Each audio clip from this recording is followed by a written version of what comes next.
Presented by Prize Picks. Get $50 instantly when you play your first $5 and use the promo code WELCOME to Light Years.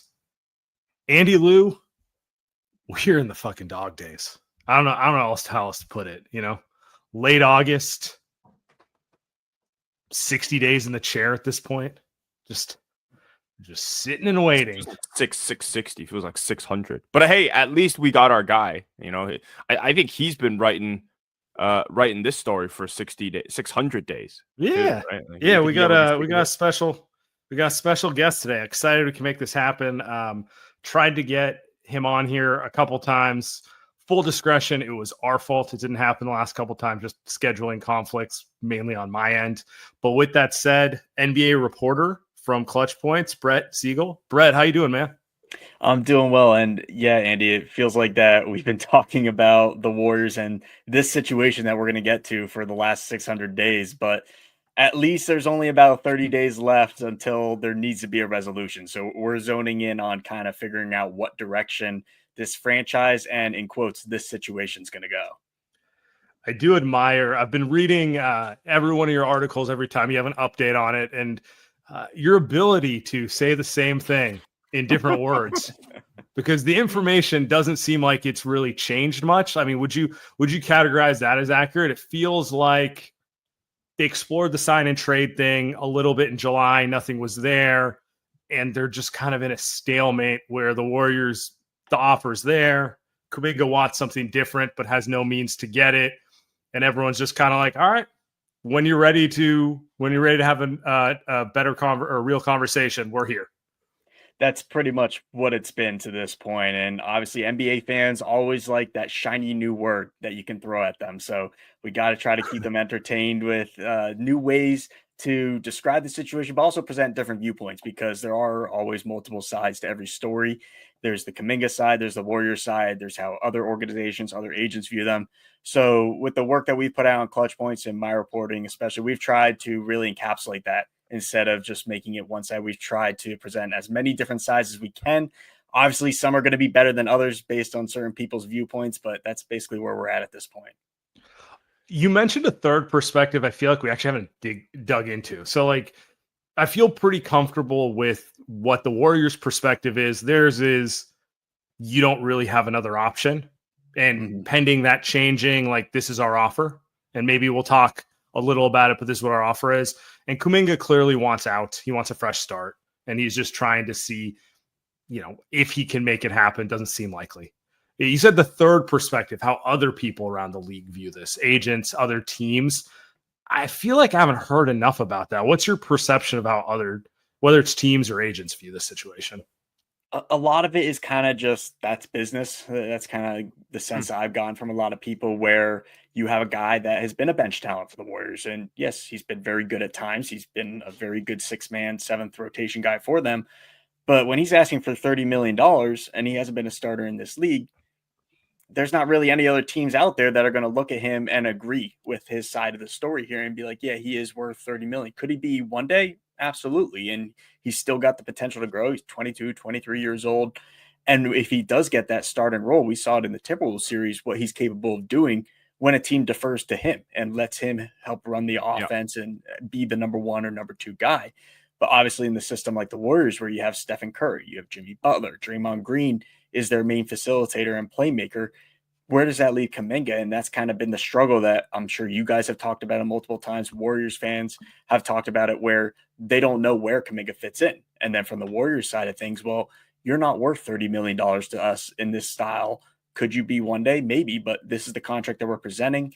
This is fair value for the market. And when you look external and look at other situations, that's kind of how the RFA market has been to this point, where players want one thing, the teams and other organizations value them much lower. And that's why we've reached stalemates with all these situations that are going to go well past Labor Day and right up until that qualifying offer deadline.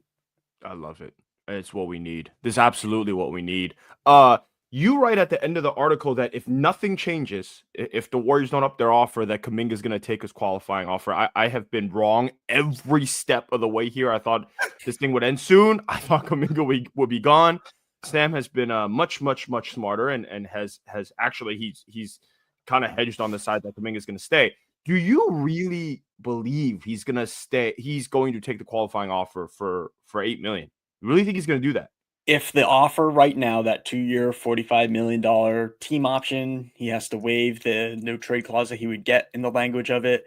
If that's the only offer that the Warriors have out there and they're not willing to adjust it in the slightest bit, yes, he will be back on that qualifying offer. And the reason behind it is he doesn't want to feel like that the organization is basically tying him down and he has no say in anything, where it's only 2 years, he's getting 45 million. That sounds good, but they can basically trade him wherever they want. It may not be a situation that he likes. At least if they change the language a little bit and gave him a player option instead of a team option, gives him a little bit of freedom because he could still enter free agency in 2026 if he was to be traded. Even if he was to stay with the Warriors, if this year doesn't go well and things don't work out, he could again enter free agency in 26. And that's basically been the language that has been described to me throughout this whole point, is that he wants to enter the market when the money's going up and there's going to be teams with a lot more cap room than there was this offseason, because this summer it was really only the Brooklyn Nets that could spend, and they didn't do anything with their cap space of notable value. Next year, there's going to be multiple teams that have the ability to offer him a contract in that $25 to $30 million range, which is what he wants.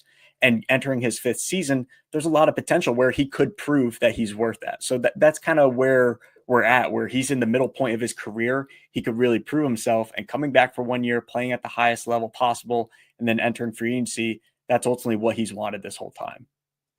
Yeah.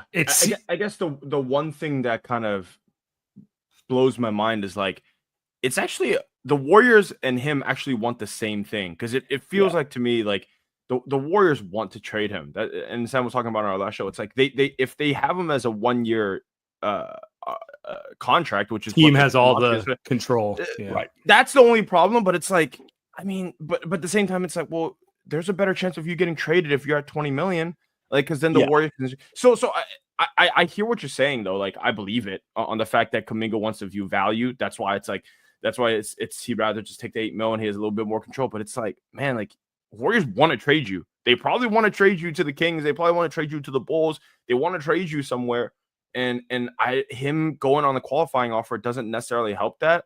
I guess he's just more thinking like, I would rather just stay here for a year and be gone, where the Warriors are like, they just want to trade him at the trade deadline, which is, wouldn't that be better for Kuminga? Because he'd be gone earlier. But hey, I don't question Kuminga because I don't know. And we've basically been writing about that since after the trade deadline. Like, you can go back to April, even during the playoff series. The notion was he is going to be involved in sign and trade chatter. And if they can't reach an agreement, which that's where we're at this point, they're not inquiring about sign and trades. The Kings and Suns offers are completely off the table now. They're not interested in what those teams have offered them. So unless there's another team that comes in and offers the Warriors exactly what they're looking for, which the chances of that happening are slim to none at this point, his options are take the qualifying offer or take a 1 year, 2 year deal that the Warriors present to him. And that's where we're at. That's why we have that stalemate. Yeah. But the language from both sides has always been an understanding that he's going to be traded. And it's just a matter of, well, is it going to be on his terms with that no trade clause and the low amount?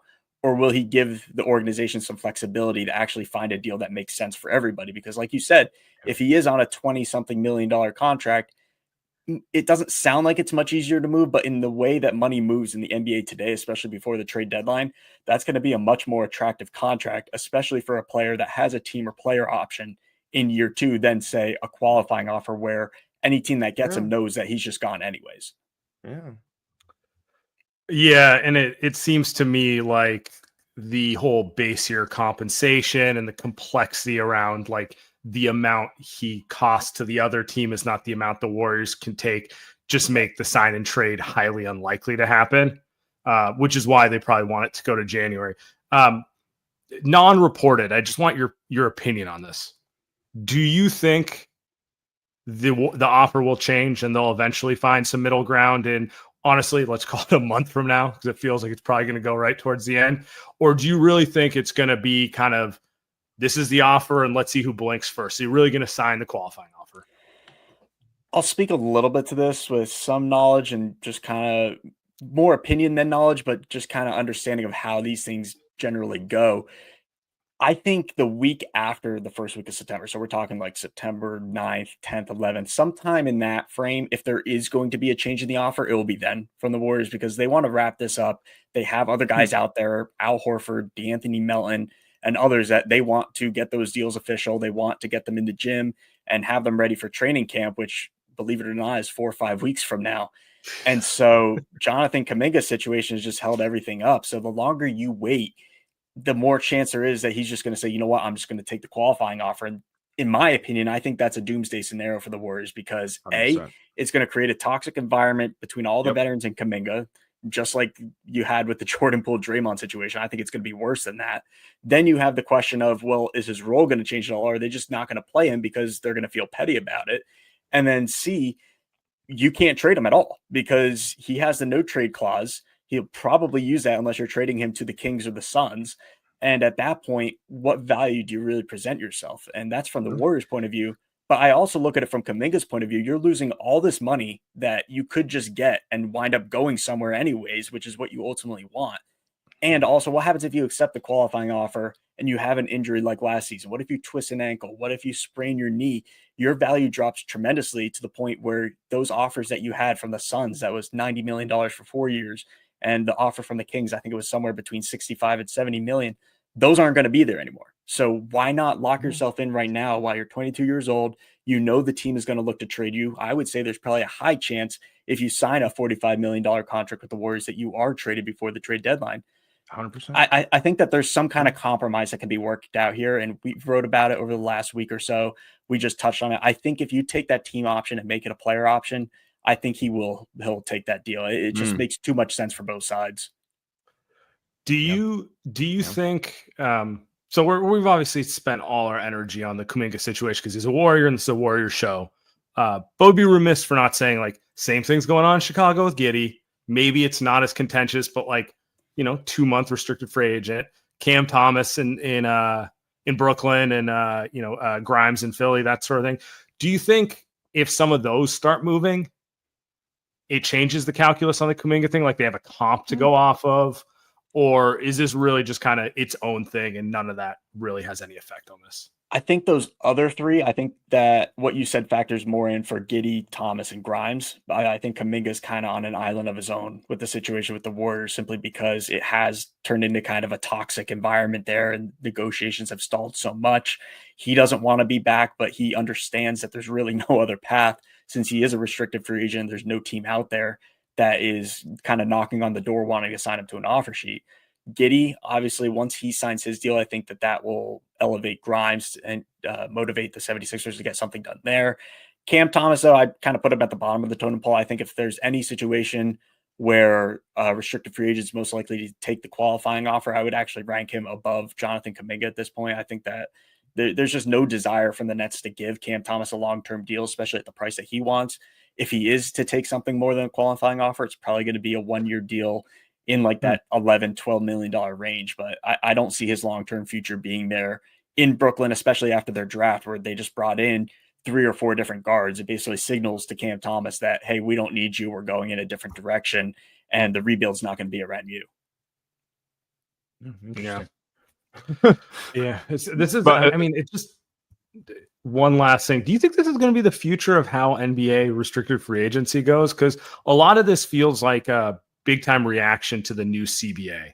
Like these teams are, I just feel like a lot of these guys, they would have given them closer to the money they wanted because it'd be easier to move it. And now everyone's like afraid to have a bad contract on their books because no one will take it. Like the obvious example is the Kings are trying to move Malik Monk, who's a good player. Yeah. I would like Malik Monk on the Warriors, but nobody wants him at the price tag that he's on. Everyone wants him at like 50% of the price tag he's on. And building off that from the Kings perspective, they want value too. They're not just going to say to a team, hey, here's Malik Monk, give us a 2nd-round pick. They want something of value, which is why they are willing to include Malik Monk in the dialogue for Jonathan Kuminga. They're not going to do that for something from the Charlotte Hornets, let's say, a rookie on an expiring deal and maybe like 2 second-round picks. They're not just going to dump Malik Monk.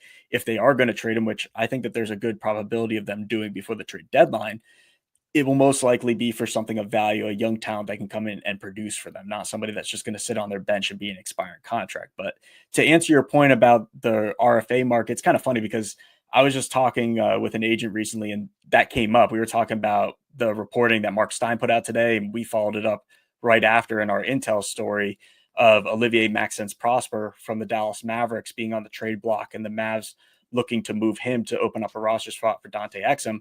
That conversation with a few sources around the league wound up turning into, well, what does this cap situation right now around the NBA look like? Do you like the aprons? What don't you like? And the word that I always get is that they can't believe that the CBA or that the Players Association agreed to the CBA and that the aprons are actually a thing, because it's completely killed the middle market of players, as we've seen in free agency, and the way teams just view a guy like Malik Monk, because he's a great player. He's on a pretty decent contract if you looked at this 2-3 years ago at $18 million. But now that contract suddenly has been inflated to the point where people are looking at it as if, oh, he's like a $30 million contract. It's not valuable anymore. So I think that middle tier of talent has really been wiped out by this new CBA and those first and second aprons.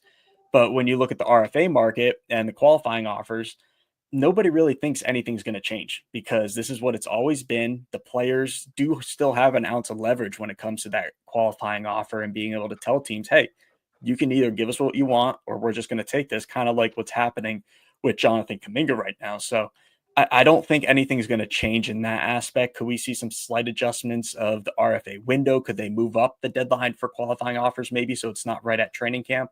That's something that I think is worth maybe discussing a little bit more than a complete overhaul of the RFA market. But to answer your question in short, I don't really think anything's going to change. It's just kind of what it is. And teams are going to have to figure it out with their guys, because the whole mindset of restricted free agency is that you shouldn't have to reach this point. You should be able to reach an agreement with a guy once he becomes contract extension eligible. You should want to keep your guys around, but ultimately, as we're seeing right now, it's just not happening with Kaminga. Or you should move him before you. Or you should move him in a sign and trade. Or, I mean, it's also the other way around, and we've talked about this too. It's like you just got to be better. Like there's just no more room for guys like these to get big contracts. Maybe now, like obviously, if Kuminga was really good, he would have $100 million extension. Like right. Just. And he might be really good. He might be really good. Just, and you brought it up in the beginning. It's just like he's just not a good fit, and that's simple as that. Like if he was as good as Jalen Williams, he would have got a shit ton of money. Like he just, but you know, because we've seen Jalen Williams get a shit ton of money because Jalen Williams is really good. We should get to here because I feel like you've been the one most consistent with bringing up names that the Warriors, outside of like Al Horford, I don't even think we need to talk about that. Sounds like that's good. DeAnthony Melton, sounds like that's good. Those are the two names everyone talks about. But you've kind of been the only one that brings up other names. I think GP2's one of them. I think you just brought up like Brogdon. Seth Curry a couple weeks ago. Brogdon's another one. I don't know if it was you. Might have been Fisher bringing up Cody Martin and stuff like that. There's just a bunch of names. Do you hear of any of these guys that are maybe a little closer to Melton and Horford, or are these guys more just like, hey, like, you know, they're all maybes still? Yeah, I would say that Horford and Melton, as we've wrote about, are pretty much locked in at this point. Once the Kuminga situation gets figured out, those guys will sign their deals with the Warriors. It's just about figuring out the money. Will Al Horford take the full mid-level exception that you have left, or will he take part of it and maybe you give the rest to Melton? So that's kind of where I'm at with that. The Gary Payton II, I would expect him to be back. I don't think that he wouldn't be. So I would lean more towards him returning. Seth Curry has been linked to the Warriors, so obviously if they wanted more guard depth, he's locked in. But then you have names like Brogdon. Jake Fisher was the one that brought up Cody Martin.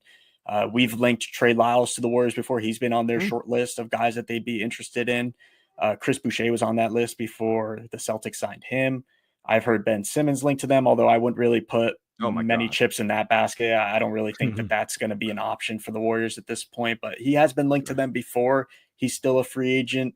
There will be people out there that want to say, oh, they should go after Russell Westbrook. I haven't heard that being a thing whatsoever. So I wouldn't say, or get my hopes up that Russ would be in a Warriors jersey, but never say never. Anything can happen with some of these guys that are still available. But I would definitely say that Horford, Melton, kind of 95% on Gary Payton II. You could pretty much throw them in as locks at this point. Yeah. All right, let's assume that's correct, and that's pretty consistent, particularly the Horford Melton part. So, all right, Kuminga, let's assume he's back. That's 10 players. Horford Melton, that's 12. You feel comfortable that GP2 is likely to be the 13th player. Give me your prediction for the last roster spots on this team. Is it going to be Will Richards and Alex Tui? Are one of them going to be on a two-way? I mean, there's a lot of veterans floating. Every one of those names you put, depending on their health, I could make a case for that'd be a really nice player to have on the Warriors. It'd be nice to have another shooter like Seth Curry. It'd be nice to have someone like Malcolm Brogdon if he's healthy. It'd be nice to have a floor spacing big like Trey Lyles. Like all these players are somewhat interesting to me. So I'm just curious, what's your prediction for the final two roster spots? So I do think it depends a little bit on the money factor with Kuminga, obviously, where if he signs for 19 or 20 million for this year, that's obviously going to take up a chunk of the cash flow that you have right now compared to the 7.9 qualifying offer. So that's something to take into account. Obviously, the mid-level number of what you're giving to Horford, if Melton gets any of that. So that will all kind of take into part of what these guys will look for to fill out the end of your roster. The rookies, I would think that Alex Tui will be on a two-way deal. I think that that's kind of where things are leaning him over Will Richard for a two-way. I would think that if they are going to fill all 15 spots, Richard would be that 15th guy. And now you're asking, well, who's going to be the 14th slot? Is it Seth Curry? Is it Malcolm Brogdon? Could it possibly be Trey Lyles?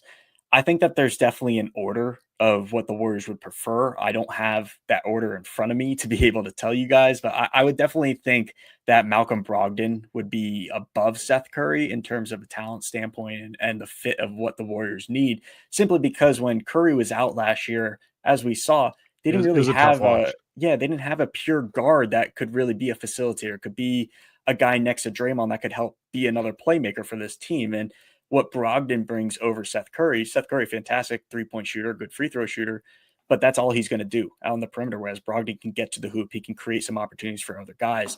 And I think that when I look at that dynamic personally, I kind of like that fit a lot better. And I'm sure Steve Kerr would like an experienced guy like Brogdon, who's been a sixth man of the year before. He's been on deep postseason runs. I think that he could fit and gel really well with that team. So I would think that if Brogdon is willing to accept the minimum and he wants to go to the Warriors, I think that that's another one that could get done pretty quick once Kuminga's situation gets solved. Wouldn't be mad about that. Yeah. Let's see if Celebrini can work his magic with him. That's what I'm coming to my conclusion. Would be a very old team. Yeah, it's a lot of training rooms can get a lot of work. Brett, appreciate you stopping by. Anything you want to plug on the way out of here? Well, real quick, Warriors fans, I know that you guys have hated restricted free agency this year. If you liked it, well, get ready for next year because Brandon Podziemski is entering the final year of his deal. God. And you may be going through this loop all over again if another contract doesn't get agreed upon. So we'll see what happens. The Warriors definitely have a lot of different aspects to their financial makeup.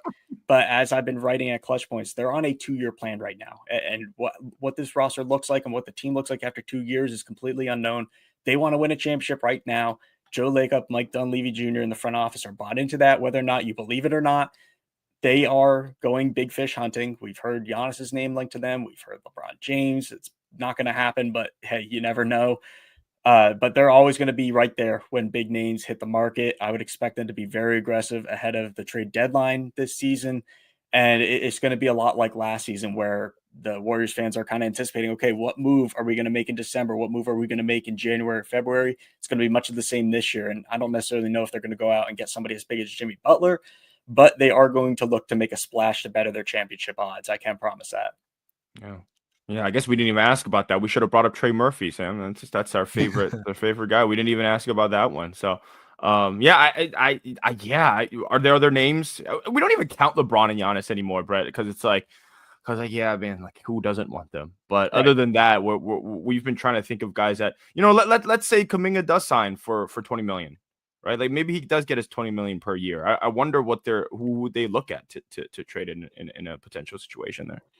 And that's the interesting aspect of this trade market, where you look at teams, look at contracts around the league. Right now, it's very much unknown because there's 12 teams, 13 teams in the West that are all vying for playoff spots. No one right now is going to be looking to move their guys.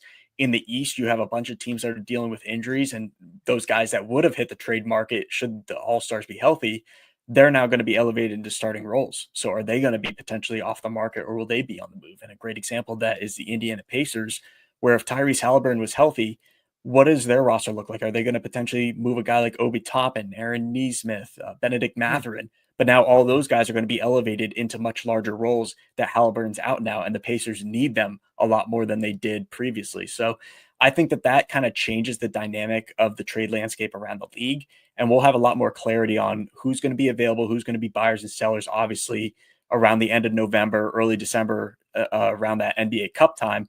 But right now, like when you're asking for early names to be thrown around, it's just hard because you don't know what some of these teams are thinking at this point. They all say, hey, we love our rosters. We love what we've done this offseason. Whether or not we actually believe that, it's a completely separate story.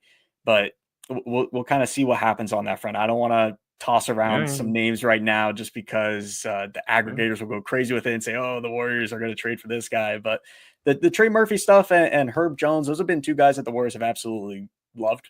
I know that for a fact, that when there was early talks of, hey, could the Pelicans be interested in Jonathan Kuminga?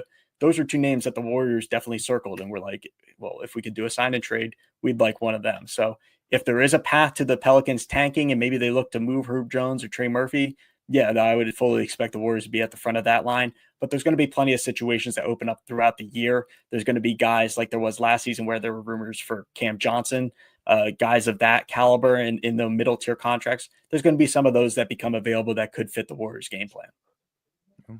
Yeah. Brett, appreciate your time. We'll keep checking it out and hopefully there's a resolution to this. Anytime, fellas. Hope you have a good one. Thanks, brother. This week's Light Years podcast, we are brought to you by Factor. Our guys at Factor, between busy schedules and summer plans, sometimes all I got is a couple minutes. Factor helps me eat smarter with tasty chef-prepared meals that are dietitian approved and delivered right to my door. And now with more than 65 weekly meals made for how I live and what I like to eat, I've got even more ways to fit in a real meal whenever, wherever the day takes me. They've got Asian-inspired meals now with bold flavors influenced by China, Thailand, and more. They got healthy meals, GLP-1 friendly meals, new Mediterranean diet options with protein, good for you fats. That's like a chicken breast with like a little like rice and cheese and broccoli. That was really good. Had it last week. Gonna go get some more. They've got a good salmon dish, I almost said. But like it's just quick, man. Like you put it in for 2 minutes, go turn it around, poke some holes in it, put it in another minute. That's it. You're ready to go. You don't got to go through the process of actually making food, which I don't want to do, and it's healthy. So 97% of customers say that Factor helped them live a healthier life, which is what I need. Feel the difference no matter what your routine is. Eat smart, factormeals.com/lightyears50 off and use code lightyears50 off to get 50% off your first box plus free breakfast for 1 year. That's code lightyears50 off at factormeals.com for 50% off your first box plus free breakfast for 1 year. Get delicious, ready-to-eat meals delivered with Factor. Offer only valid for new Factor customers with code and qualifying auto-renewing subscription purchase. And we are brought to you by Square. Today's episode. Our sponsors at Square, they've got smart, streamlined tools to make running your business simple. They got all the tools to make the difference. For a limited time, our listeners can get up to $200 our Square hardware when you sign up at square.com/go/lightyears. Visit today. Discover how Square can transform your business. It's easy today. I was taking the taxi home from the airport, and everyone has when I was getting ready to get off, everyone has a Square handheld. It's just scan, just take my credit card. It's crazy how easy it is to use, to set up. I think the guy driving me was like, he must have been like in his late 40s, 50s. And he still knew how to use it. So anybody can get a hold of the one of these Square handhelds for your business. Make it easy, make it simple. They take payments, like I said, they track sales, handle inventory, manage staff, send invoices, keep up with finances, all from one streamlined system.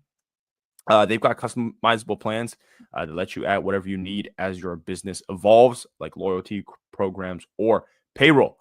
Square keeps up so you don't got to slow down. Get everything you need to run and grow your business without any long-term commitments. And why wait? Right now, you can get up to $200 off Square hardware at square.com/go/lightyears. That's SQARE.com/GO/lightyears. Run your business smarter with Square. get started today. Oh, bro was good. I thought that was good. He's yeah. awesome. Yeah. Here at the end, Warriors all in on winning a title, as evident by the fact that they've done nothing for 60 days, all the way in. Brett, do you buy that? Let us know. Yeah, Brett, make sure to let us know. By the way, I love that he brought up the trade stuff without us even thinking about it. We're so consumed, I feel like, with the Kuminga stuff, like totally lost. I need it to totally be over. Forgot. Like I've told myself, like I'm not going to even entertain that sort of stuff until they sign a damn player. You know? Yeah, I don't even want to think about trades right now. No, I mean, look, I believe they believe it. Like I believe the Warriors believe that they can win a title. I believe Steph believes that, and Jimmy believes that. I just think the fans are just frustrated, and this isn't just us. I could like the majority of fans are just frustrated. I think with the situation where it just doesn't feel like this team has any type of urgency to really make moves. I think, Sam, the other thing is really the type of urgency to make trades. Like their whole thing right now, what Brett's saying is like their whole thing is like, can we just make him into a contract and then we can trade him before the trade deadline? Like he said that, and I was like, man, they really want to get rid of him. They really want to trade him. I believe that. I believe Kuminga wants to be gone. I believe they want to trade him, but it's like, man, where was this urgency years ago? So that's the thing to me. It's like I believe they think they have a championship team, but it's like, yeah, you guys are a piece or two away though. I have a couple thoughts on this. It feels like this might be the new NBA where you have to be a little more like on top of your assets, a little more like baseball, a little less like, all right, we're just going to go for it. Like we just saw OKC win it all. And OKC is the epitome of like, they pragmatically built it. They protected their assets. They waited for the right players to make their moves. They didn't go all gung-ho in. The teams who've done that have actually put themselves in worse positions. So that may be the reality. The other part of me is like, I don't know, what the hell were you doing the last 2 years, you know? But I'm trying not to just like, exactly. I can only have that conversation so many times, you know, like I think you know where I stand on it. I would have liked them to do things differently the last couple of years. It is what it is at this point. I'd just like to see them do something now. I wonder, I'm really curious to see who breaks. Like, do you think if Kuminga takes the qualifying offer, like it can't, because at that point it feels like he's just it's like rage quitting, you know? When we're all growing up, I used to it's a big middle finger to the Warriors. I do think it hurts them because the $20 million, like it's just, I don't know how they can match salaries to get impactful players if they don't have a $20 million chip to play with, you know? Kuminga makes 21 mil. That's Trey Murphy right there. You know, you put Kuminga and Moody and Pods together, and I'm not saying those three get this done, but you have enough to contract match for Trey Murphy and Herb Jones. You have enough to contract match for $40 million of players, you know? So it's like, I understand why they need him to accept a number in that $20 million range. It's just frustrating because I feel like it's just, you could have moved him a year ago. We've exhausted all of this. I mean, everyone's tired. The entire Bay Area is tired. Like, I don't know. When you look at the three Bay Area teams at this point, who do you think feels closest to a title at this point? Oh, ooh. It's still got to be the Warriors, right? It's the Warriors. It's the Warriors. It's obviously they need to be blessed with good Jimmy and Steph health, and theoretically someone needs to take a leap or they need to make the right trade for another young piece. You know, I mean, it would be great if Moses Moody turned into a knockdown 40% shooter. That would be big for them, right? Like, but I don't know, or Pods or something like that. But yeah, they're probably still the closest, even if there's, you know, there's a very realistic chance that, you know, the old guys get hurt in the playoffs again. Yeah, very realistic. But it's like compared to the other two teams, like the Giants are very clearly third. And then like the Niners are, I think they'll be solid. But like, if you're talking about a championship, like I don't think the Niners are there. If I feel like I was gonna say, like, I feel like if the Niners truly nailed this draft, Like if Michael Williams is a stud, if some of these guys are on defense, then they might actually be a championship team next year. Yeah. But for half of your defense to be rookies, I don't know. That seems kind of. That's what I'm saying. I think they could be a playoff team. I think they'd be a playoff team. Yep. Honestly, they have enough good players that they should comfortably be a playoff team. Although, you might be a wide receiver week 1. Yeah. But well, they're picking up. I don't know who they're picking up. They're picking up anyone. Well, they're picking up like everyone that the Chiefs ran out of town. It's kind of funny if you think about it. I mean, they're gonna pick up someone the Patriots ran, and the Patriots won like 2 games last season. Old friend Kendrick Bourne. So I mean, they're GP2. The more I think about it, they love him. The more I think about it, it is actually the Warriors, and it's not close. And we talked about it, but it's like they still have Steph. Like none of these other teams, like the Niners, they have CMC and Brock. Like CMC is really, really good. Bosa's really good, but it's like those guys aren't like it's not like they have Kittle's the man. Yeah, awesome. But it's not like they have like a Josh Allen at quarterback. Brock's really good too. But like that's like what the Warriors have. The Warriors have that like really elite quarterback, which is what Steph is. So it's like they're always just going to be closer to a title than someone like the Niners would have to have like a stacked defense. To your point, like I can't even name. I've never seen half the guys play. Like I've never. They didn't play. God, preseason's unwatchable these days. Like you used to at least be able to see. Well, it's always been like subpar. I'm not pretending it's. Not, but like you used to at least get a shot to see some of like the key younger guys. Like you weren't going to see CMC. We don't even get that anymore.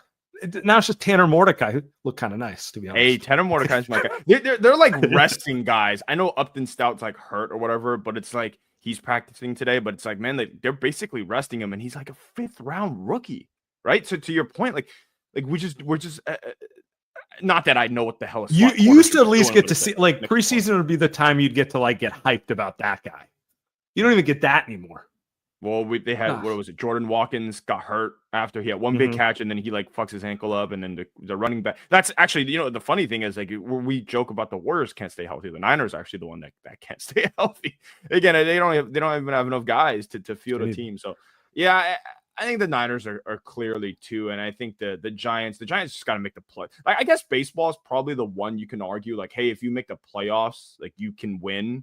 Like there's a chance that you could. I mean, we've seen it with the Giants win, but like they can't even make the playoffs. Like the baseball's got 3 wild card teams, and they can't even fucking win. Can't even make one of those teams, and they spend money. So it's like, well. They're the furthest probably. I just don't think spending money means anything in baseball anymore. I mean, it does, but like they have a bigger problem in the sense of they need to figure their farm out because you've been consistent with this. You're like they are unathletic. Well, how do you get athletic? You get guys who are under 30. You get guys who are 25, and those guys don't hit free agency.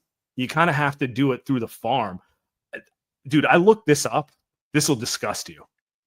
So I'm going to obviously show you. The Giants, obviously, when they won their titles, it was built off of what was essentially 3 straight years of drafting superstars. Lincecum, Posey, Bumgarner, and then they traded Wheeler, but unreal run to draft that many guys in that many in the first round that many years, and you just don't do that. And it's like baseball's not football where like first round pick is the same, but like you do kind of have to find them.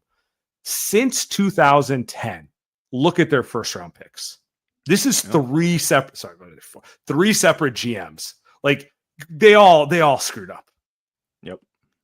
The player who's contributed the most wins since 2010 is Joe Panic. Yeah. It's just I analyzed it. The least wins from first round picks since 2010 of any team in baseball. Is that I believe that. I didn't know that. I believe that. I was like, I knew they didn't draft well, but then I started like, shout out ChatGPT, just letting me just continually like ask questions until I get to the answers. And yeah, it's just like half their picks never got to the bigs. And then the ones that did, like Joey Bart is their second highest producer. Like, you know what I mean?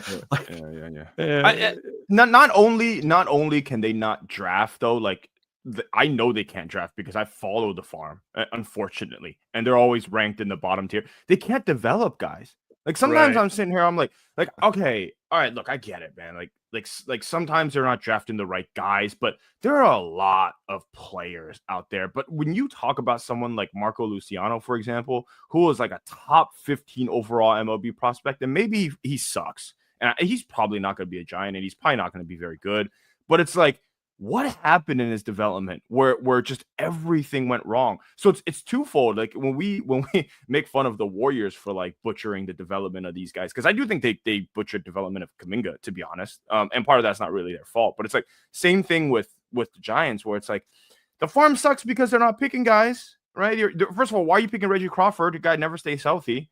And then secondly, it's like if you draft a guy, if you sign a guy like Luciano, I think Luciano was like way pre-Farhan too, but it's like somehow he went from AA to AAA to the majors in like a month and a half, and he plays a position that he could never play in shortstop. Like he should have never been in that position from like 4 years ago, right? And so it's just like all these things. So it's like two things that they fuck up entirely. And so I don't know. Maybe now they fix it. I have no idea. Maybe Buster comes in and fixes it. I have no clue. But and there's no way to.